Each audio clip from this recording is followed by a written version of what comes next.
6 महीने परफॉर्म नहीं कर पाया तो बाहर हो जाएगा वो। विराज। यस। सो इसमें बहुत सिंपल है, अगर वो कोई भी कंपनी हो, हम्म। फंडामेंटली नहीं देखा जाएगा इसका, सिर्फ टेक्निकल पैरामीटर ही देखा जाएगा कि क्या उसका स्कोर अच्छा है कि नहीं। हम्म। अगर उसका स्कोर अच्छा है तो उसको हम लेंगे, अगर उसका स्कोर अच्छा नहीं है तो नहीं लेंगे। अगर मेरे को आपको इसका सिंपल एग्जांपल क्रिकेट का देना हो, हम्म। विराट कोहली अगर फॉर्म में नहीं है तो ये टीम में नहीं होगा, as simple as that. But अगर वो फॉर्म में है तो उसकी ऐसा बेस्ट परफॉर्मिंग आपका स्टॉक कोई हो नहीं सकता है। सो क्वालिटी में अगर फॉर्म आ जाए तो उसके ऐसा कोई ट्रेड है ही नहीं मार्केट में। बट जब तक वो नहीं है फॉर्म में तो हाँ। आपको ये स्ट्रेटेजी में उसके ऊपर बेट नहीं करना है। विराज एक चीज़, हाँ, एक बड़ा अच्छा आपने उदाहरण दिया कि मतलब इसमें किसी क्रिकेटर को ये नहीं सोचना चाहिए कि हम लोग उसके लिए कुछ कह रहे हैं। मान लीजिए कोई विराट कोहली है या नहीं खेल पा रहे हैं, 3 मैच में उन्होंने कुछ नहीं किया तो वो बाहर हो जाएंगे क्योंकि उनका मोमेंटम है नहीं, प्रदर्शन नहीं है, क्वालिटी बहुत अच्छी हो सकती है। कोई 1 डे वंडर हो सकता है, 2 डे वंडर हो सकता है कि उसने तो कुछ बड़ा बढ़िया मोमेंटम दिखाया, वो एंट्री की लेकिन वो बाहर हो गया। तो इसमें रिस्क फैक्टर बहुत ज़्यादा हो गया ना, फिर उसको कैसे शिफ्ट करेंगे आप? Thank you for this question. मैंने जब आपको बोला कि हमको मिनिमम एक अमाउंट ऑफ परफॉर्मेंस चाहिए, हाँ। उसमें आपका एक वन डे वंडर वाले बहुत सारी चीजें निकल जाती है, क्योंकि हमको एक कंफर्मेशन मैसेज चाहिए कि हम जिसके ऊपर अपना पोर्टफोलियो का दाव लगाने वाले हैं वो एटलीस्ट इतने टाइम के लिए चल रहा है। एटलीस्ट थोड़ा मिनिमम क्राइटेरिया हमने रखा हुआ है इसके लिए, 3 महीना, 6 महीना, 12 महीना। हम्म। तो आपका वो वन डे वंडर वाला चीजें यहाँ पे नहीं होता है। Hmm. And nothing against anybody in terms of quality, but ये जो पर्टिकुलर स्ट्रेटेजी है, सो सैमको में हमारे पास दोनों स्ट्रेटेजी है। हम्म। जो मेरा फ्लेक्सी कैप और ईएलएसएस है, हम्म। वहां हर क्वालिटी कंपनी पे ही हम दाव लगाते हैं। हमको सिर्फ क्वालिटी ही चाहिए जो long term tried and trusted and proven businesses है। बट उसमें बहुत टाइम तक ऐसा होता है, अभी आपने देखा होगा कि इंटरेस्ट रेट जब ऊपर जा रहा था तो बहुत सारी क्वालिटी और ग्रोथ कंपनीज परफॉर्म नहीं कर रही थी। हम्म। बट वो आइडियल टाइम है उनका अक्यूमुलेशन करने का for a long period of time. But जिसका 5 साल का व्यू है उसको ये बेस्ट टाइम था कि आप एक पोर्टफोलियो क्रिएट करो। हम्म। वो हमने भी किया हमारे पहली 2 स्ट्रेटेजी में। हम्म। बट वो टाइम पे बहुत सारी ऐसी कंपनीज थी जो चल रही थी, बट फिलहाल उसको आप फंडामेंटली हर एंगल से नहीं जस्टिफाई कर सकते हो। हम्म। तो वो टाइम पे आपको ये एज अ स्ट्रेटेजी आपको वो कंपनीज में एक्सपोजर देगा, ना तक के क्वालिटी में। सो दोनों स्ट्रेटेजी को समझना बहुत जरूरी है। हम्म। जिसका 5 साल वाला व्यू है, जिसको सिर्फ क्वालिटी में काम करना है, हम्म। जिसको for example world cup to world cup वाला टीम बनाना है, उसको सिर्फ क्वालिटी पे ध्यान देना है। वापस मैं सेम कोट पे आता हूँ बेंजामिन ग्राहम सर का, कि लॉन्ग टर्म में मार्केट एक वेइंग मशीन है, सब कुछ कंपनी के फंडामेंटल के एस्पेक्ट पे देखो। हम्म। बट शॉर्ट टर्म में वोटिंग मशीन है। सो शॉर्ट टर्म के हिसाब से this is the ideal strategy जो हमको लगता है कि which will perform in the market, जहां पर बहुत सारी चीजें हम क्वालिटी में जस्टिफाई नहीं कर सकते। हम्म। बट बहुत सारी जो पॉपुलर होती है जिसमें, सो थोड़े डेटा पॉइंट्स में आपके साथ शेयर करता हूं, जैसे प्राइस वॉल्यूम एक्शन है, हम्म। इनसाइडर बाइंग है, इनसाइडर सेलिंग है, हम्म। शेयर होल्डिंग पैटर्न देखा जाता है, एफआई का बाई फ्लोज देखा जाता है, कौन से सेगमेंट में जा रहा है, कहाँ पर मोमेंटम क्रिएट किया जा रहा है in the sector, in the stock. वो सबको देख के आपको एक नया पोर्टफोलियो क्रिएट होगा जो थोड़ा शॉर्ट टर्म के लिए होगा। विराज भाई, मार्केट में लोग कहते हैं कि मार्केट को टाइम नहीं किया जा सकता है, आप इस फंड के जरिए मार्केट को टाइम करने की कोशिश कर रहे हैं। हाँ, सो मार्केट में एक बहुत इंपॉर्टेंट कहावत है कि आप सिर्फ टाइम स्पेंड करो, टाइम मत करो। हाँ। बट मैं आपको बताता हूँ, so there are many strategies in the market. आप हाँ। जो एसआईपी करते हो, एसटीपी करते हो, एसडब्ल्यूपी करते हो, हाँ। बहुत पार्किंग करके रखते हैं इन द डेट फंड और फिर इक्विटी में शिफ्ट करते हैं। ये सब कहीं ना कहीं मार्केट को टाइम करने का एक तरीका है।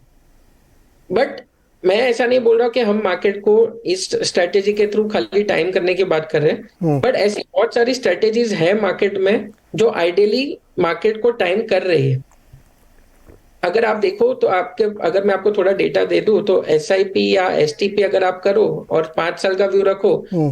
तो वेरी हाई चांसेस कि आप पैसा बना के निकलोगे मार्केट में। हम्म। वो क्या कर रहा है, वो हर भाव पे ले रहा है, वो टाइम कर रहा है हर एक डेट को। तो hmm. Ultimately rather than that there is a better way of doing it. वो करना एक स्ट्रेटेजी है जो मार्केट में सब लोग करते हैं। और हम सबको पता है कि एसआईपी बुक आज कितना बड़ा हो गया है। वो इसके लिए बड़ा हुआ है क्योंकि वो हर महीने वो स्टॉक को ले रहा है। Hmm. But at the same time आपको ये चीज को भी मानना पड़ेगा कि बहुत सारी चीजें ऐसी भी है मार्केट में बहुत सारे टूल्स अब ऐसे भी आ चुके हैं मार्केट में। एंड स्पेसिफिकली ये चीज का जरूरत इसके लिए है क्योंकि अब जो न्यू एज इन्वेस्टर्स आए मार्केट में, वो ज्यादा नॉलेजेबल आया है, वो ज्यादा ही नोज एवरीथिंग। आज जैसे कल रात का अगर इंटरेस्ट रेट का आपको पता चला, मुझे पता चला, उसने और इंटरनेट पे गूगल पे जा जाके, because information is available free of cost and is available faster now today. और बहुत सारे सोशल मीडिया के चैनल्स हैं जहां पर वो जाके अपने आप को अपडेट करके रहता है। सो नाउ इंडिया में टाइमिंग द मार्केट वाला स्ट्रेटेजी बहुत नया है, but internationally there are many tried and tested and proven models जो सिर्फ यही करता है। विराज भाई, आप पहले फंड मैनेजर हैं और मार्केट एक्सपर्ट हैं जो इस बात को एक्सेप्ट कर रहे हैं। मैं आपसे फुली एग्री करता हूं कि मार्केट में हम सब मिलकर टाइम ही करते हैं, लोग एक्सेप्ट नहीं करते, ये बोलते नहीं है, जो भी उनकी मजबूरी हो, लेकिन दरअसल मार्केट को आप टाइम करने की ही कोशिश करते हैं। सारा दिन बैठ के आप मार्केट को टाइम कर रहे होते हैं, चाहे इंट्राडे के लिए करें, चाहे पोजिशनल के लिए करें, चाहे स्विंग के लिए करें, चाहे लॉन्ग टर्म के लिए। Basically you are timing the market. तो बड़ा इंटरेस्टिंग है। अब ये जो टाइमिंग, इसको हम लोग एक्सेप्ट कर लेते हैं कि हम लोग टाइम करेंगे और एक बेटर रिटर्न जनरेट करने की कोशिश करेंगे। क्या ये उन दो फंड से बेटर रिटर्न देगा? क्योंकि इसमें तो मतलब आप क्रीम ले रहे हैं, सिर्फ नीचे का वो छाछ छोड़ दे रहे हैं। तो ये स्ट्रेटेजी को करने के लिए दो चीज की सबसे ज्यादा इंपॉर्टेंट जरूरत है। एक आपका टेक्नोलॉजी, एक एल्गोरिदम इन प्लेस होना चाहिए, और दूसरा you have to take emotions out of the equation.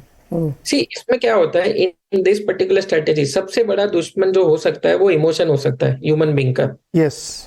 जैसे आपने मेरे को क्वेश्चन पूछा कि क्वालिटी कंपनी, अब मैं किसी को ये बोलूं कि क्वालिटी कंपनी है बट फिर भी आपको इसमें नहीं करना है, तो वो एक्सेप्ट नहीं होता इतना जल्दी, बिकॉज उसमें बहुत सारे ह्यूमन इमोशन, ह्यूमन बायस है, एंकरिंग बायस है। हम नॉर्मली चीजें डिस्काउंट में लेना चाहते हैं, हम नॉर्मली चीजें 52 वीक लो पे प्रेफर करते हैं, 52 वीक हाई पे नहीं करते हैं।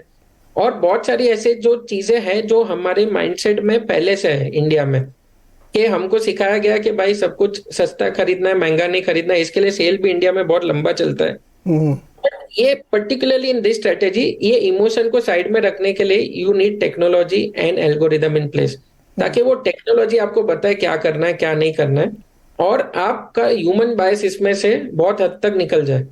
That is the key of this particular strategy. यहाँ पे लेंगे एक छोटा सा ब्रेक, और ब्रेक से जब वापस आएंगे तो विराज से ये जानेंगे कि इस फंड में क्या टूल्स इस्तेमाल किए जाएंगे और साथ ही इसमें रिस्क क्या क्या है। आपका फायदेमंद फंड्स में, और आज हम बातचीत करें एक बहुत ही नए प्रकार के फंड पे जो टेक्नोलॉजी का जबरदस्त इस्तेमाल करता है और एल्गो पे काम करता है शॉर्ट टर्म के बेटर रिटर्न्स के लिए। बातचीत हम कर रहे हैं सैमको एएमसी के सीईओ विराज गांधी से। क्वांट का एक एडवांस वर्जन आप कह रहे हैं, क्या टूल क्या यूज करेंगे आप? एआई वगैरह लगाएंगे क्या? एआई नहीं है, बट हमने एल्गोरिदम क्रिएट किया है। मैं आपको बताता हूँ, निफ्टी 50 जो हम वाइडली फॉलो करते हैं वो भी एक क्वांट है, वो भी एक फॉर्मूला है। ट्राइड टेस्टेड एंड प्रूवन के वो 12% कैगर दे रहा है, वो भी एक फॉर्मूला के जो सबसे बड़ा मार्केट कैप का कंपनी है उसको खरीद लो और उसको होल्ड करो। ऑन एन एवरेज 7 से 8 साल का एवरेज होल्डिंग है निफ्टी 50 की जो कंपनी है उसकी। इस स्ट्रेटेजी में भी ये मॉडल है निफ्टी के जो 2 मोमेंटम इंडेक्स मैंने आपको बताया, बट क्योंकि वो 6-6 महीने पे चर्न कर रहे हैं और वो भी एक मॉडल है, वो भी एक क्वांट मॉडल ही है। सो अल्टीमेटली ये सब tried and trusted and proven model है। आपको उसमें सिर्फ डीप डाइव करोगे तो आपको कोई जगह पे गैप दिखेगा जी। गैप को आप अगर आइडेंटिफाई कर लो, and if you have the right technology and the product in place, तो आपका वो ऑफरिंग बन जाएगा। ओके विराज भाई, इसको किस कैटेगरी में रखा गया है फंड को? थीमेटिक में। किस में रखा गया है? Thematic category. Okay, thematic category में। तो अच्छा, थीमेटिक कैटेगरी में रखा गया। अब मैं चूंकि समय अपने पास पर्याप्त होगा, मुझे ये बताइए कि इसके रिस्क भी तो होंगे, जो इस समय चूंकि एनएफओ खुला हुआ और आपके पोटेंशियल निवेशक जानना चाहते होंगे कि इस फंड के रिस्क क्या है। इसमें 3 प्रकार के रिस्क है। सो द फर्स्ट रिस्क है, इसमें वॉलेटिलिटी रहेगा, ये समझना जरूरी है। ये फंड में आप वो वॉलेटिलिटी, अगर आपका स्टमक है लेने का, तो आपको ही करना चाहिए ये फंड में निवेश। This is first one. Second, आपका एक आइडियल एलोकेशन होना चाहिए फंड में, विच अकॉर्डिंग टू अस, और बहुत सारे जो गुरुज हैं जो internationally momentum as a strategy, वो आइडियल 10 से 20% का पोर्टफोलियो एलोकेशन है। अगर किसी ने बहुत ज्यादा कर दिया और वॉलेटिलिटी आ गया तो भी दिक्कत है, किसी ने बहुत कम कर दिया और इसने आउट परफॉर्म कर दिया तो भी दिक्कत है। तो ये रिस्क को इस तरीके से इसको समझना चाहिए। और तीसरा, आपको ये समझना चाहिए कि मोमेंटम एज ए स्ट्रेटेजी कौन से मार्केट टाइम फ्रेम में चलता है, कौन से टाइम फ्रेम में नहीं चलता है। अब शॉर्ट टर्म मतलब बहुत ही ज्यादा शॉर्ट टर्म एक्सपेक्ट किया फ्राइडे टू फ्राइडे या 1 महीना 2 महीना, तो भी ये इतना जल्दी ये कोई मैजिक बैंड नहीं है। तो ये 2-3 रिस्क समझना जरूरी है कि फिर भी ये स्ट्रेटेजी को परफॉर्म करने के लिए आइडियली आपको इसको फिर भी 2 से 3 साल वाला तो टाइम देना ही पड़ेगा, और एक अच्छे मार्केट टाइम के लिए वेट करना पड़ेगा। एक up move of the market, जहां मोमेंटम, जहां आपको दिख रहा है, जो अभी फिलहाल अपने को दिख रहा है कि मार्केट में फिलहाल मोमेंटम पिकअप हो रहा है मार्केट में लास्ट 2 महीने से जी। तो गुड मार्केट आपको, you will have to at least give this one good market का रैली, एक April 2020 kind of a scenario, उसमें बहुत आउट परफॉर्म करता है ये स्ट्रेटेजी। तो निफ्टी का जो हमारे पास 2005 से डेटा है दोनों स्ट्रेटेजी का, Nifty mid cap momentum index का, तो वो बताता है कि जब भी निफ्टी डबल होता है, निफ्टी इंडेक्स डबल होता है, मोमेंटम एज ए स्ट्रेटेजी आपको एक बहुत बड़ा आउट परफॉर्मेंस देता है, 3.5x के ऊपर चले जाता है वो टाइम पे। सो बट वो टाइम रुकना जरूरी है। सो फॉर एग्जांपल, अगर किसी ने 2021-22 किया momentum as a strategy, but 2020 का रैली छूट गया, तो उसको ऐसा लगेगा कि भाई मोमेंटम एज ए स्ट्रेटेजी ज्यादा आउट परफॉर्म करके नहीं दे रहा है। सो ये थोड़े रिस्क है, समझना जरूरी है कि आपको कौन से टाइम फ्रेम के लिए ले रहे हो, कितना निवेशक रहता है, तो इसमें Yes. और एक राइट एलोकेशन करना जरूरी है क्लाइंट का। राइट एलोकेशन, वोलेटिलिटी और टेक्नोलॉजी की भी आपको समझ होनी चाहिए कि ये किस टाइम फ्रेम में करेगा। 2-3 साल कम से कम आपको देने पड़ेंगे। तो एक नए प्रकार का फंड है जो 29 जून तक इसका एनएफओ खुला हुआ है। आप चाहें तो इसमें निवेश कर सकते हैं अगर आपको अच्छा लगता है और आपको लगता है कि आजकल के ज़माने में इस तरीके के फंड होने चाहिए, तो ये उसकी एक आपकी पूर्ति करता है। विराज भाई, बहुत बहुत शुक्रिया और शुभकामनाएं इस फंड के लिए। एक बार जब ये कंप्लीट हो जाएगा तो हम लोग एक बार फिर से बातचीत करेंगे। इंटरेस्टिंग है फंड, ये देखते कैसा प्रदर्शन करता है। बहुत बहुत शुक्रिया महाराज।